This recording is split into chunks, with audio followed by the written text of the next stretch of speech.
আসসালামু আলাইকুম রহমতুল্লাহি ওয়া বারাকাতুহু।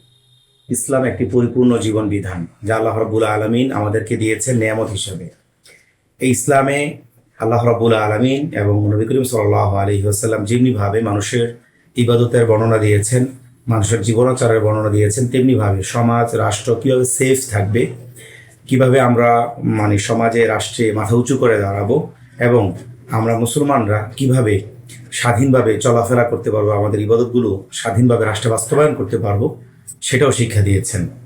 আল্লাহ রাব্বুল আলামিন কুরআনুল কারিমে আমাদের সামরিক শক্তির ব্যাপারে গুরুত্ব দিয়েছেন, যাতে করে মুসলমানদের উপরে অন্যরা চড়াও হইতে না পারে, সে বিষয়টার গুরুত্ব দেওয়া হয়েছে।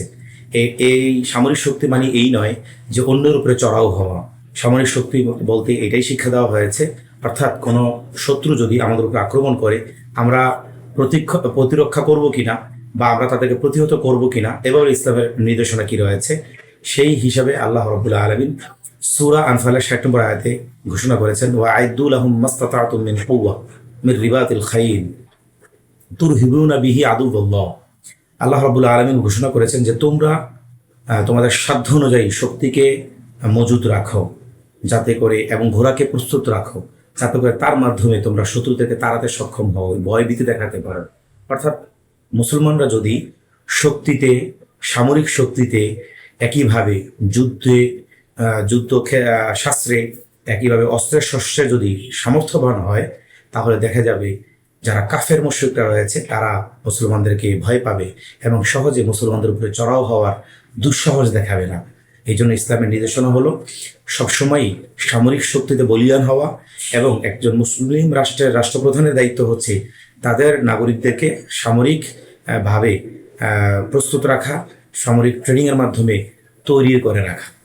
সাধারণ একজন মুসলমান হিসেবেও দরকার নিজের আত্মরক্ষার জন্য এবং শত্রুর হাত থেকে বাঁচার জন্য, শত্রুকে প্রতিহত করার জন্য যথাসাধ্য ট্রেনিং এবং অস্ত্রের ব্যবহারের পদ্ধতি সম্পর্কে ধারণা নেওয়া। হাদিসে পাকে নবী করিম সাল্লাল্লাহু আলাইহি ওয়াসাল্লাম ঘোষণা করেছেন যে শক্তি হলো তীর নিক্ষেপ করা, শক্তি হলো তীর নিক্ষেপ করা। আবারও বলছেন শক্তি হলো তীর নিক্ষেপ করা। তিরমিজি শরীফের এই বর্ণনায় নবী করিম সাল্লাল্লাহু আলাইহি ওয়াসাল্লাম তীর নিক্ষেপকে ৩ বার উল্লেখ করেছেন। তিনি বলেছেন যে তীর নিক্ষেপ করতে পারার এটা একটা শক্তি। সুতরাং আমরা অন্য শক্তিটাকে শক্তি না মনে করে আমাদের মনে করা উচিত যে আমরা আসলে প্রতিরক্ষায় এবং সামরিক শক্তিতে কতটুকু বলীয়ান, সেই বিষয়টা আমাদের ভাবা উচিত।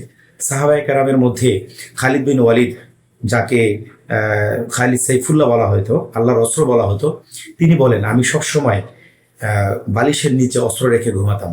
অর্থাৎ সামরিক শক্তিটাকে তারা অনেক গুরুত্বের সাথে নিয়েছেন। হযরত ওমর রাদিয়াল্লাহু তাআলা আনহু, যিনি সারা পৃথিবীর মধ্যে অর্ধজাহানের বাদশাহ ছিলেন, অর্ধ পৃথিবীকে শাসন করেছেন, তিনি বলেন তোমরা তোমাদের সন্তানদেরকে ঘোড়া চালানো শিখাও, তোমরা তোমাদের সন্তানদেরকে অস্ত্র চালানো শিখাও, এর মাধ্যমে মুসলমানদের শক্তি বাড়বে, শক্তি প্রদর্শিত হবে। তো সাহাবায়ে কেরামের যুগে ছিল ঘোড়া, এই জন্য ঘোড়া চালানো শেখানোর কথা বলা হয়েছে। আর এই যুগে যে সকল আধুনিক শস্ত্র রয়েছে, যদি এগুলো তখন থাকতো তখন হয়তো বা সাহাবায়ে কেরাম এগুলোর ব্যাপারেই বলতেন। সমকালীন সময়ে যে সকল উলামায়ে কেরাম আছেন, বিশেষ করে আবুল হাসান আলী নদভী রহমতুল্লাহ আলাইহি, তিনি সম্ভবত 1990 সালের দিকে মারা গিয়েছেন।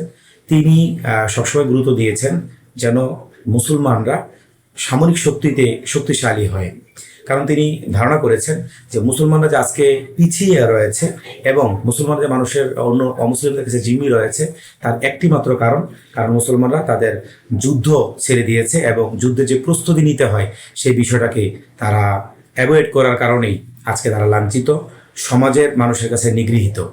একইভাবে ইবনে তাইমিয়া রহমতুল্লাহ তিনি বলেছেন মুসলমানরা ততদিন পর্যন্ত অন্য জাতির কাছে মাথা উঁচু করে দাঁড়াতে পারবে যতদিন পর্যন্ত তারা সামরিক শক্তিতে বলীয়ান হবে। যদি সামরিক শক্তিতে তারা পিছিয়ে থাকে তাহলে দেখা যাবে অন্যরা তাদের উপরে চড়াও হবে। তো প্রিয় ভাই বন্ধুগণ, আমি আপনাদেরকে যে বিষয়টি দৃষ্টিপাত করার চেষ্টা করেছি সেটি হলো যে বর্তমানে যুদ্ধের জন্য একটা সময় এমন ছিল যে সম্মুখ যুদ্ধ হতো, এরপর এমন যুদ্ধ শুরু হলো যে অস্ত্রের মাধ্যমে যুদ্ধ, দূর থেকে গুলি করে, মিসাইল, অন্যান্য গোলা বারুদ, এগুলোর ব্যবহার শুরু হয়েছে। এই সময়ে এসে 2025-এ এসে যুদ্ধ আরও অন্যদিকে রূপ নিয়েছে, অর্থাৎ সাইবার, তারপরে হচ্ছে তথ্য প্রযুক্তি, এই সকল বিষয়ে ভালো দক্ষতার প্রয়োজন। মুসলমান কান্ট্রিগুলো, বিশেষ করে আমাদের বাংলাদেশ এবং অন্যান্য ইসলামী রাষ্ট্রগুলো যদি এই সাইবার, তারপর প্রযুক্তিগত দিক থেকে এবং মিসাইল সহ সকল বিষয়ে যদি তারা দক্ষ হয়, তাহলে অন্যান্য রাষ্ট্রগুলো সহজেই তাদের উপর চড়াও হওয়ার সাহস দেখাবে না। এই জন্য আমি আমাদের মুসলিম যুবকদের দিকে ইঙ্গিত করে বলতে চাই যে আসুন আপনারা সর্বদিক থেকে আপনারা একজন যুবক, মুসলিম যুবক হিসাবে আপনারা প্রস্তুতি গ্রহণ করুন।